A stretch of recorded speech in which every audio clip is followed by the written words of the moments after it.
제가 집에서 위스키랑 오크통 가지고 이것저것 테스트 중인데요. 근데 솔직히 말하면 처음 쓰시는 분들한테는 그냥 막 추천 못 하겠습니다. 인터넷에 보면 오크통에 넣기만 하면 위스키가 고급져진다. 집에서도 숙성하면 맛이 확 좋아진다.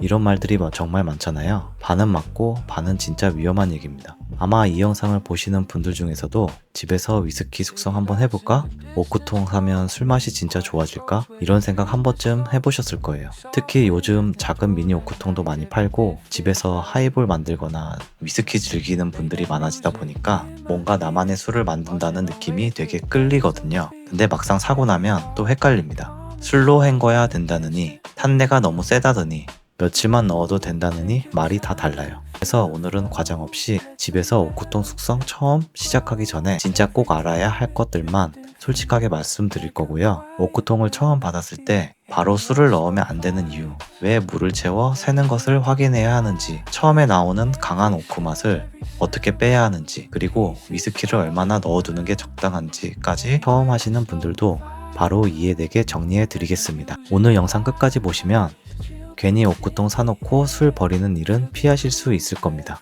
구독과 좋아요는 저에게 큰 힘이 되는 거 아시죠?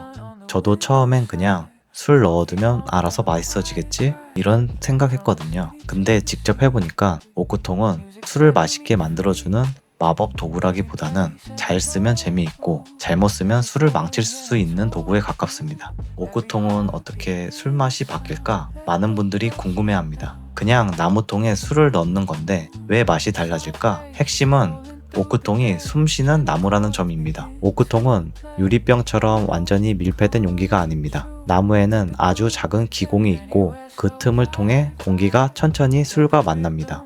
이 과정에서 거친 알코올 느낌이 조금씩 정리되고 술은 더 부드러워집니다. 또 온도가 올라가면 술이 팽창하면서 오크나무 안쪽으로 스며들고 온도가 내려가면 다시 통 안으로 빠져나옵니다. 이 과정이 반복되면서 술은 계속 나무와 접촉합니다. 그래서 오크 숙성은 단순히 시간을 보내는 게 아니라 나무, 공기, 온도가 함께 만드는 변화입니다. 이걸 알고 나면 오크통이 그냥 보관 용기가 아니라는 걸 알게 됩니다. 오크통은 술을 담는 통이 아니라 술을 바꾸는 도구입니다. 왜 작은 오크통은 변화가 빠를까요? 여기서 또 하나 궁금한 점이 생깁니다. 증류소에서는 위스키를 10년, 20년씩 숙성하는데 집에서 쓰는 작은 오크통은 과연 효과가 있을까요? 결론부터 말하면 효과가 있습니다. 다만 방식이 다릅니다. 대형 증류소에서 사용하는 오크통은 보통 용량이 큽니다. 술의 양에 비해 나무와 닿는 면적이 상대적으로 적어서 숙성이 천천히 진행됩니다. 반대로 작은 오크통은 술의 양에 비해 오크와 닿는 면적이 큽니다. 같은 양의 술이라도 더 많은 나무와 접촉하는 구조라 변화가 빠르게 나타납니다. 그만큼 자주 확인하면서 내 입맛에 맞는 순간을 찾는 게 중요합니다. 작은 오크통은 오래 방치하는 도구가 아닙니다. 자주 관찰하면서 내 취향의 순간을 찾는 도구입니다. 자, 여기서 가장 중요한 포인트, 오크통을 받고 바로 술을 넣으면 안 됩니다. 먼저 해야 할 과정이 있어요. 바로 물 불리기입니다. 오크통은 나무로 만든 제품이라 처음에는 나무 사이에 아주 미세한 틈이 있을 수 있습니다. 그래서 물을 넣어 나무가 충분히 팽창하게 만들어야 합니다. 구체적 방법으로는 깨끗한 정수물을 오크통에 가득 채우고 약 2에서 3일 정도 보관합니다. 이 과정에서 나무가 물을 흡수하고 자연스럽게 팽창하면서 통이 안정적으로 밀폐됩니다. 처음 물을 넣으면 공기방울이 보글보글 올라올 수 있습니다. 이건 불량이 아니라 건조된 나무 기공 안에 있던 공기가 물에 밀려 빠져나오는 자연스러운 과정입니다. 물 불리기가 끝나면 물을 모두 비우고 본격적인 숙성을 시작하면 됩니다. 새 오크통은 나무 향과 성분이 강하게 남아 있습니다. 그래서 처음부터 아끼는 위스키를 넣으면 오크향이 너무 강하게 배어나올 수 있습니다. 이럴 때 하는 과정이 힘 빼기입니다. 힘 빼기는 본격적인 숙성 전에 가성비 좋은 증류주를 먼저 넣어 오크의 강한 나무향을 조금 부드럽게 만드는 과정입니다. 필수는 아니지만 처음 사용하는 분들에게는 꽤 도움이 됩니다. 힘 빼기용으로 증류식 소주나 향이 거의 없는 보드카를 사용하는 것을 추천드려요. 이런 술을 먼저 사용하면 오크 숙성의 변화를 느끼기 좋고 이후 본 숙성을 조금 더 부드럽게 시작할 수 있습니다. 처음부터 좋은 술을 넣기보다 오크통을 먼저 길들이는 게 중요합니다. 오크통 숙성의 재미는 여기서 더 커집니다.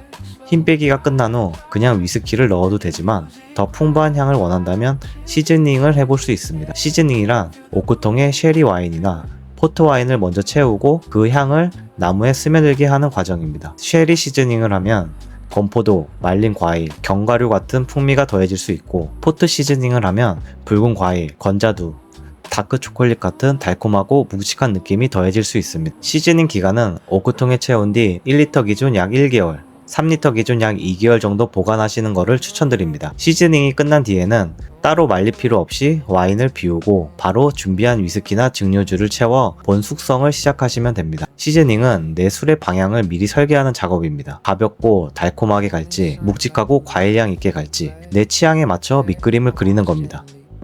마지막으로 오크통에 얼마나 넣어두면 맛있을까요? 정답은 하나가 아닙니다. 작은 오크통은 숙성 속도가 빠르기 때문에 1에서 2주 간격으로 조금씩 맛을 보면서 확인하는 게 좋습니다. 원하는 맛이 완성됐다고 느껴지면 오크통 안에 술을 모두 꺼내 유리병에 옮겨 담으면 됩니다. 유리병에서는 더 이상 오크의 영향을 받지 않기 때문에 내가 좋다고 느낀 상태를 오래 유지할 수 있습니다. 그리고 오크통 안의 술이 시간이 지나면서 술량이 조금 줄어들 수 있습니다. 이건 누가 몰래 마시거나 새는 게 아닙니다. 오크통은 완전히 밀폐된 용기가 아니기 때문에 술의 일부가 공기 중으로 증발합니다. 위스키 업계에서는 이걸 엔젤스 쉐어, 즉 천사의 몫이라고 부릅니다. 숙성 중 사라지는 술이 아깝게 느껴질 수 있지만 이 과정도 술이 더 부드럽고 깊어지는 숙성의 일부입니다. 오크통은 어디에 두느냐도 중요합니다. 직사광선을 피하고 온도와 습도 변화가 적은 서늘한 그늘에 두는 게 좋습니다. 햇빛을 직접 받거나 너무 뜨거운 곳에 두면 나무가 과도하게 수축되어 술이 새거나 증발량이 많아질 수 있습니다. 실내에서는 햇빛이 들지 않는 장식장이나 다용도실 같은 곳이 좋습니다. 또 도수가 너무 낮은 술은 장기 숙성에 적합하지 않습니다. 기본적으로는 알코올 도수 20도 이상의 주류를 추천드려요. 20도 미만의 술을 장기 숙성하면 산패 위험이 높아질 수 있기 때문입니다. 오크통 숙성은 어렵게 느껴질 수 있습니다. 하지만 원리는 단순합니다. 오크통을 준비해 물 불리기를 하고 필요하면 힘을 빼고 취향에 따라 시즈닝하고 술을 넣은 뒤 기다리고 중간중간 맛을 보며 내 입맛에 맞는 순간을 찾는 것, 그게 전무입니다. 하지만 그 과정에서 술은 그냥 마시는 음료가 아니라 내가 직접 만들어가는 취미가 됩니다. 그냥 마시는 술은 소비지만 숙성은 취미입니다. 오늘 넣은 술이 시간이 지나며 색이 진해지고 향이 달라지고 내가 좋아하는 맛으로 가까워지는 걸 보는 경험, 이건 술을 좋아하는 사람에게 꽤 특별한 즐거움입니다. 제가 사용한 오크통과 물 불리는 방법, 시즈닝 가이드는 고정 댓글에 남겨두겠습니다. 처음이라 조금 서툴러도 괜찮습니다. 숙성에는 완벽한 정답이 없습니다. 중요한 건 남들이 좋다는 맛이 아니라 내가 기다려서 완성한 나만의 술을 만드는 순간입니다.